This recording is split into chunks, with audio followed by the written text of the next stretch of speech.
보면서 깜짝 놀라는 거예요. 자기는 지금까지 선교지에 갈 때 이렇게 80이 넘은 노인분들이 선교로 왔다고 그래서 깜짝 놀랐다는 거예요.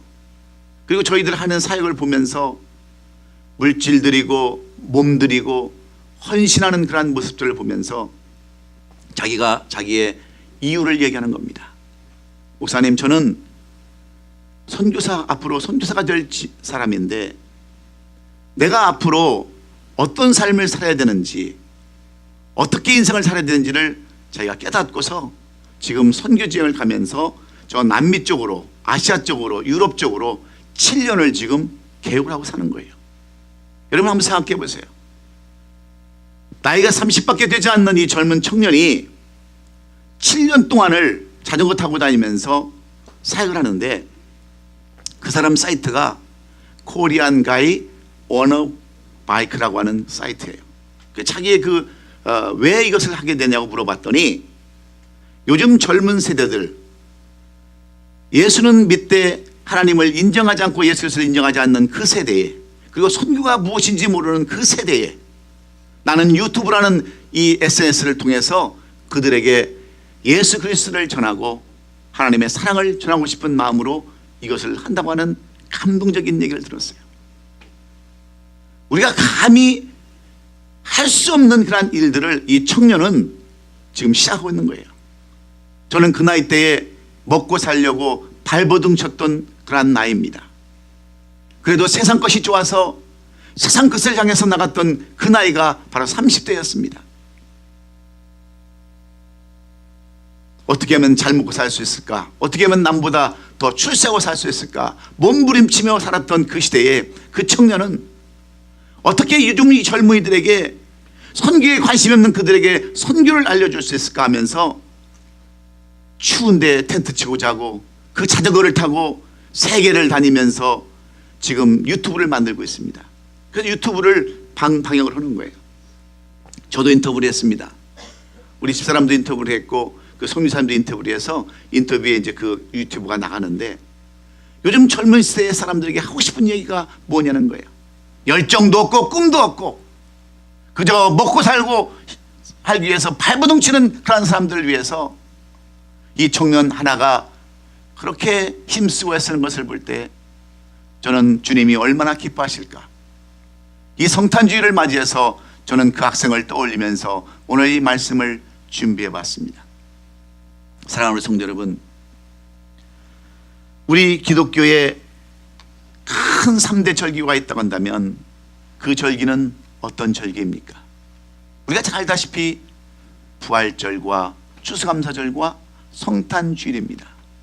이 세 절기가 이 기독교의 가장 큰 맥을 이루는 절기인데, 이 절기의 주인공은 누구십니까? 바로 우리 예수 그리스도인 줄로 믿습니다.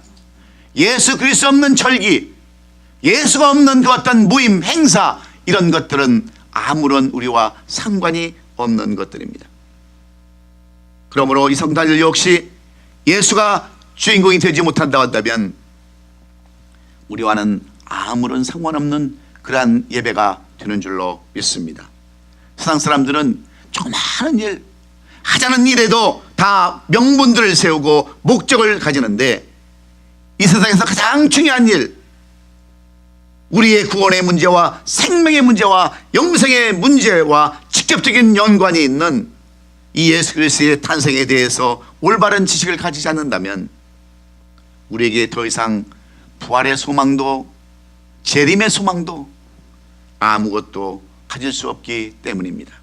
그럼 우리 성탄절의 모든 예배 의식이나 앞으로 드려질 송구영신 예배도 예수 그리스도가 중심이 되어야 되는 줄로 믿습니다. 오직 예수 그리스도만 기쁘게 하는 그러한 예배가 되어야 될 줄로 믿습니다. 그런데 이 세상, 이 성탄을 보내는 사람들의 모습은 어떤 모습입니까? 성탄절이 와도 아무런 마음에 반응이 없는 사람이 있습니다. 오히려 부정적인 마음을 갖는 사람들이 있습니다.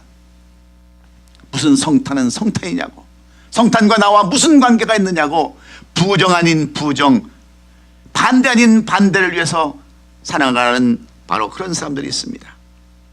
그런가 하면 어떤 사람들은 습관적이고 주관이 없는 구경꾼 같은 사람들, 이것도 아니고 저것도 아닌 그런 사람들이 있습니다. 그런가 하면 또 어떤 사람들은 열정적이고 어떤 일에 대해서 상당히 적극적인 사람들이 있습니다. 똑같은 인생을 살면서 똑같은 신앙생활을 하면서 이렇게 세 종류의 사람들이 구분되어지는데, 오늘 이 본문에 봐도 세 종류의 사람들이 등장하는 것을 우리에게 말씀해 줍니다. 예수 그리스도의 탄생에 대해서 반응하는 이 세 사람의 종류를 우리에게 보여주는데, 첫 번째는 어떤 사람입니까? 바로 헤롯과 같은 사람입니다. 예수 그리스도의 탄생 자체를 싫어하는 사람, 부정하고 싶은 사람. 헤롯은 역사적으로도 얼마나 악독하고 그는 얼마나 잔인한 사람이었는지 모릅니다. 자신의 목적과 이익을 위해서는 자기 자식도 아내도 장모도 처남도 다 죽여버리는 그런 악독한 사람이 헤롯 왕이었습니다. 자기 정치에 반대가 되는 그 어떤 반대 세력들은 완전히 멸절시켜버리는 그런 사람들이었어요. 그래서 그 당시에는 이런 말이 있을 정도였습니다. 헤롯의 자식이 되기보다는 헤롯의 돼지가 되는 것이 더 행복하다 그랬습니다. 왜 이런 말이 나왔냐면, 그 당시 이 말 중에 아들이라는 단어와 돼지라는 말의 발음이 거의 비슷했기 때문에 이런 말까지 나왔다는 것을 보면 얼마나 헤롯이 악독하고 잔인한 사람, 반대한 사람, 부정적인 사람이었는가를 우리는 알 수 있습니다.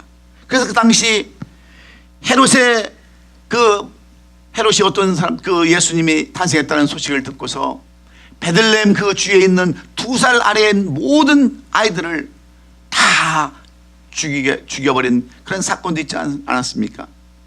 어디 그뿐입니까?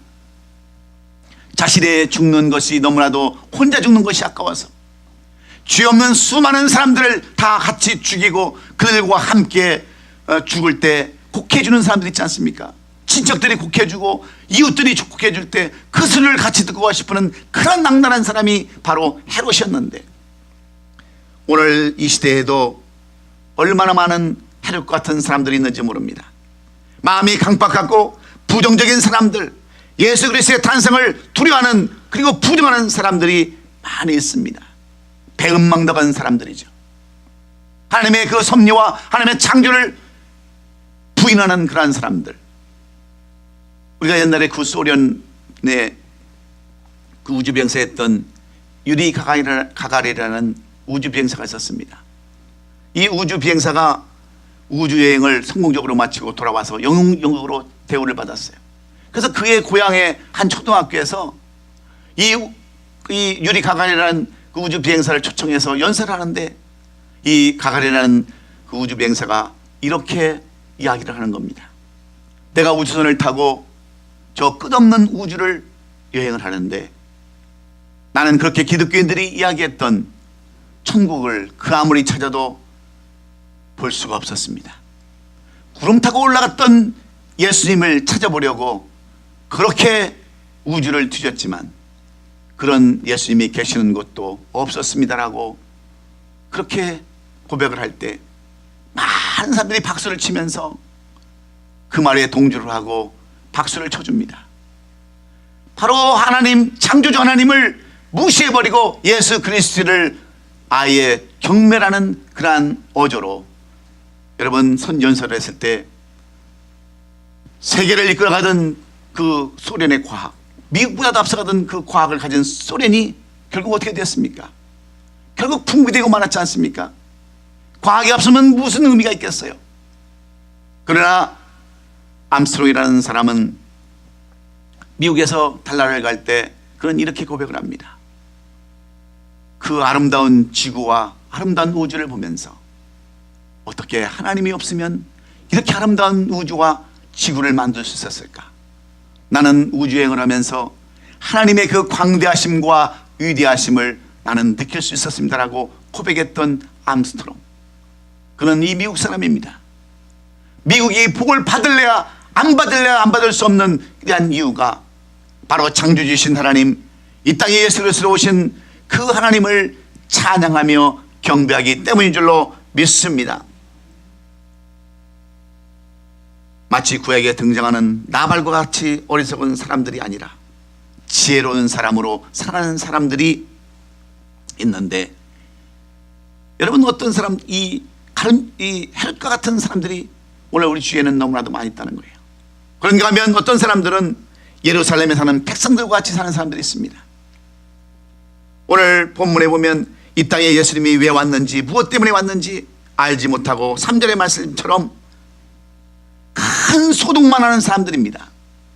예루살렘에 큰 소동이 난지라. 3절에 그렇게 기록되어 있지 않습니까?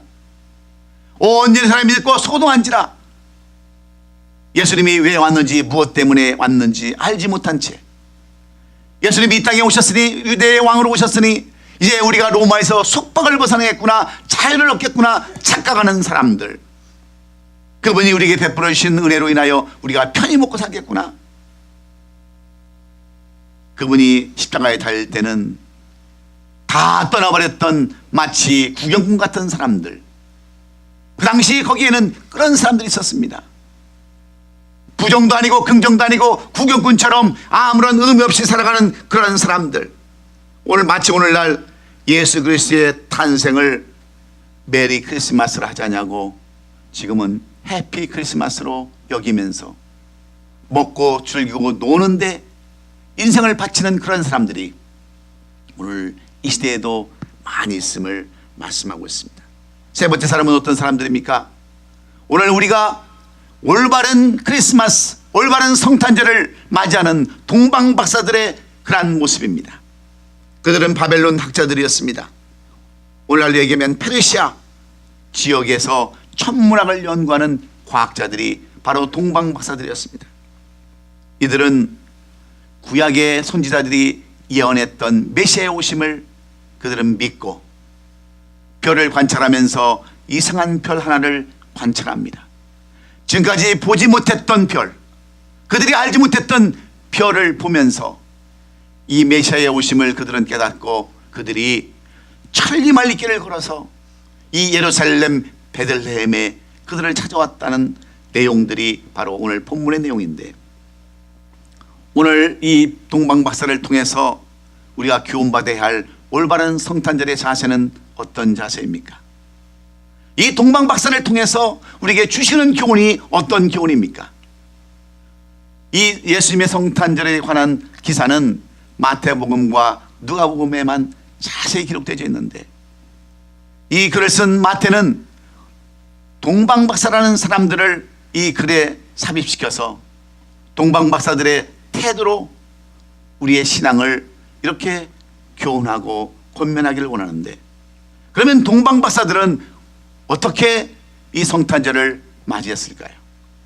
첫째는 예수 그리스도를 찾는 적극적인 노력을 다하는 사람들이었다는 것을 오늘 본문 2절은 말씀합니다.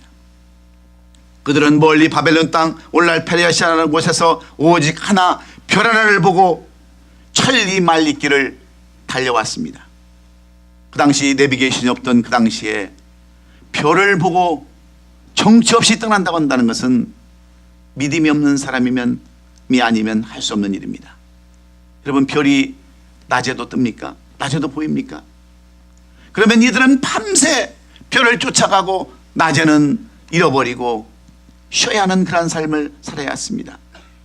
때로는 강을 건너기도 해야 되고 바다를 건너기도 하고 산을 넘어야 하기도 하고 사막을 건너야 하는 그런 어려움 가운데서도 그들은 오직 하나 별을 하나 보고 믿음을 가지고 열정적으로 포기하지 않고 나갔을 때 그들은 결국 베들레헴이라는 곳, 예루살렘 곳에 도착해서 우리에게는 영광이요 기쁨을 받으실 주님의 탄생을 보게 된 줄로 믿습니다.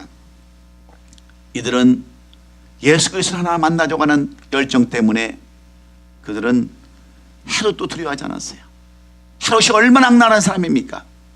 그럼에도 그들은 낮에 별을 잃어버리게 되었을 때에 오늘 본문 6절에 가보면 이 베들레헴 예루살렘 헤롯 왕국에 들어가서 그 예수님의 탄생한 곳을 물어보지 않습니까? 그럴 때 선지자가 이 대제사장들과 서기관들이 이 구약의 내용을 설명하면서 어디에 태어날 것을 말씀해 주지 않습니까?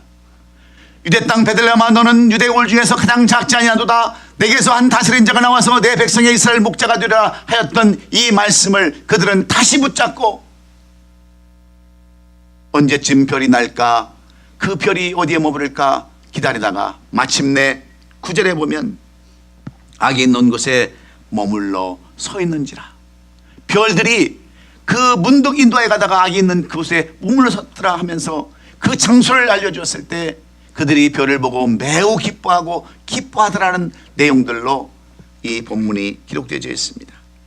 이 땅에 오시는 메시아 예수 그리스도를 만나기 위해서 먼 길을 마다하지 아니하고 수고하고 인내하며 시작했던 그들, 최선을 다하는 이 동방박사들에게 그토록 많은 사람들이 기다렸던 메시아의 탄생을, 예수 그리스도의 모습을 그들은 보게 된 줄로 믿습니다. 그런데 요즘 사람들은 이런 면이 많지 않습니다. 너무 쉽게 예수 그리스도를 믿으려고 합니다. 희생도 헌신도 수고도 노력도 없이 그저 먹고 마시고 노는 그러한 해피 크리스마스를 많은 사람들이 바라보고 있는 거예요. 주인공이 없는 그러한 모임, 행사를 얼마나 많은 사람들이 여러분 하고 있습니까? 오늘 이 마태는 우리에게 크리스마스를 맞는, 성탄절을 맞는 우리의 자세를 어떻게 해야 된다고 말씀합니까? 적극적으로 희생하며 헌신하며 그 예수님을 만나고자 노력하는 그런 사람들을 하나님께서는 위대한 하나님의 사람들로, 하나님을 기쁘시게 하는 자로 세우신다고 하는 것을 여러분 기억하시고, 이 성탄절에 예수 만나기 위해서, 예수 만나기 위해서 발버둥치고 애쓰고 힘쓰는 이 성탄절이 되심으로 말미암아 이 성탄절이 올해도 헛되이 지나가는 성탄절이 아니라 예수 만나는 성탄절이 될 수 있기를 예수님의 이름으로 축원합니다. 두 번째로 그들은 예배를 하되 진심으로 예배를 드렸다고 하는 겁니다. 예배를 드린 자세를 이렇게 설명했습니다. 동방박사들이 베들레헴까지 먼 길을 찾아온 이유는 다른 데 있지 않습니다. 11절에 기록된 것처럼 집에 들어가 아기와 그 어머니 마리아가 함께 있는 것을 보고 엎드려 아기께 경배하고 보배압을 열어 황금과 유황과 모략을 예물로 드렸다라 그랬습니다. 이 땅에 메시아로 구원자로 오신 예수님께 경배하러 왔다고 하는 거예요. 예배드리기 위해서 왔다고 하는 겁니다. 그들은 인간의 몸을 빌려서 또 아이를 낳게 한 마리아를 경배하러 온 것이 아닙니다. 성탄의 주인공이신 예수 그리스도 한 분, 그분을 경배하러 왔습니다. 경건한 마음으로, 겸손한 마음으로 예수님께 엎드려 절합니다. 그들은 많이 배운 사람들이에요. 그들은 천문학을 연구한 사람들입니다. 그런 사람이 말구에서 태어난 예수님 앞에 꿇어 엎드려 경배하고 예배했다고 하는 것은 얼마나 놀라운 일인지 모릅니다. 그들은 예배를 드려도 정성으로 했습니다. 여러분, 왜 우리가 마음에 기쁨이 없는 줄 아십니까? 형식적으로 예배드리기 때문에 그래요. 내가 어떤 직분자라고 하는 그런 형식 때문에, 어떤 내가 직분과 이슈 때문에 예배드리는 그러한 습관적이고 그런 것들 때문에 예배에 감동이 없기 때문에 여러분 은혜가 없고 성령 충만이 없는 겁니다. 그런데 오늘 이 동방박사들은 예배를 드려도 정성을 드립니다. 엎드리고 낮아진 마음으로, 겸손한 마음으로, 헌신하겠다는 마음으로 예배를 드렸을 뿐만 아니라 그들은 예배 드릴 때에 그냥 드린 것이 아니라 보배압을 열어서 황금과 유황과 모략을 예물로 드렸다고 그랬어요.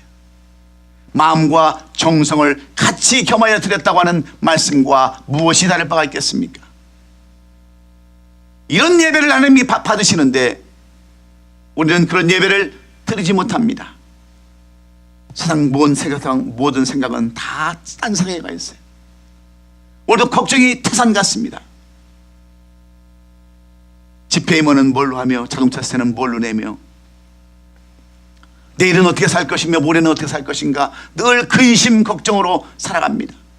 그러니 여러분 무슨 마음의 은혜가 있겠으며 날마다 우리의 삶은 다람쥐 쳇바퀴 돌아가듯 그런 삶, 곤고하고 고난한 삶, 돈이나 빌리러 다니고 남한테 욕먹고 전도도 하나도 못하는 그런 삶을 우리가 살아갈 수밖에 없지 않습니까?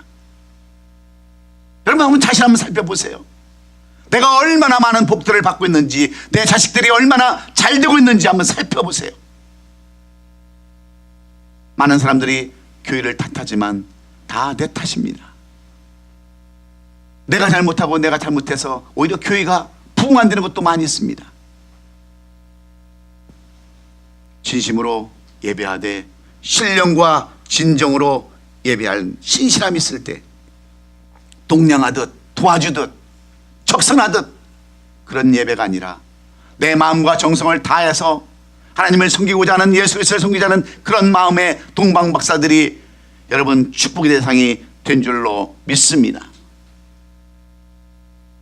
유대 사람들도 이 예수 그리스도의 탄생을 직접 보지 못했는데, 그리고 경배하지 못했는데 멀리 이방 땅 페르시아에서 온 동방박사들이 이런 축복을 받았다고 한다면 오늘 우리는 다시 한번 우리 자신을 되돌아봐야 될 줄로 믿습니다. 이 시대 사람들은 딴 곳에 목적이 많습니다. 하나님의 아들이신 예수 그리스도를 높이고 그분의 은혜에 감사하는 신앙이 아니라 세속적인 것에 대해서 눈을 뜨고 목적을 두고 살아가기에 그렇고 그런 인생밖에 살아갈 수 없음을 이 동방박사들을 통해서 보여주시기에 다시 한번 진심으로 정말 전심을 다해서 예배하고 찬양하는 저와 여러분이 될 수 있기를 주의 이름으로 축원합니다. 마지막으로 왜 동방박사의 그런 올바른 성탄을 우리가 배워야 합니까? 그들은 끝까지 하나님의 말씀에 순종했기 때문입니다. 동방박사들은 예수 그리스도의 탄생을 목격하고 그 다음에 경배하며 돌아갈 때에 하나님은 그들에게 12절 말씀 속에서 이렇게 말씀합니다. 꿈의 해결로 돌아가지 말라. 지시함을 받아 다른 길로 고국에 돌아가니라 그랬어요.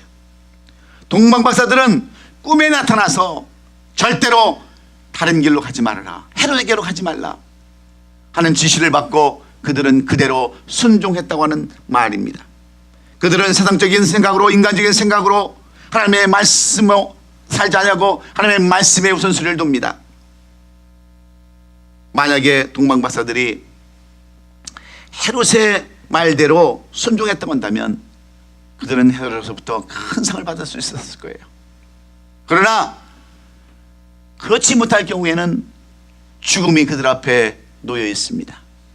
임금의 말을 거절한 그들은 그냥 가감없이 죽임을 당할 수밖에 없는데도 불구하고 그들은 두려워하지 않냐고 하나님의 말씀에 우선순위를 두었던 것을 우리가 보지 않습니까? 오늘 본문 7절로 8절에 보면 헤롯 왕이 명령을 합니다. 네가 가서 자세히 아기에 대해서 알아보고 찾거든 내게 구하여 나도 거기 가서 경배하라 했던 이 말을 그는 하나님의 말씀보다 우선에 두지 않았다는 거예요. 순종하며 겸손한 마음으로 나타났다는 거예요. 그래서 그들은 고국으로 안전하게 돌아갈 수 있었다고 하는 것이 오늘 이 본문의 말씀입니다. 그렇습니다. 우리가 이 성탄절에 배워야 할 올바른 자세는 하나님의 말씀대로 순종하며 사는 겁니다. 구약에 나오는 다니엘의 세 친구들 사드락과 메삭과 아벳노고를 여러분 아시지 않습니까? 다니엘서 3장 16절로 18절에 왕위의 다른 신에게 절하면 풀불에 넣는다고 하는 느부갓네살의 왕의 조서를 받고서 그들은 어떻게 고백합니까? 왕이여, 우리가 섬기는 하나님이 계시다면 우리를 맹렬히 타는 풀무끌 가운데서 능히 건져내시겠고 왕의 손에서도 건져내시리다. 그렇게 하지 아니하시라도 왕이여, 우리가 왕의 신들을 섬기지도 아니하고 왕이 세우신 금신상에 절하지도 아니할 줄을 아옵소서. 여러분, 얼마나 멋있고 훌륭한 그러한 고백입니까?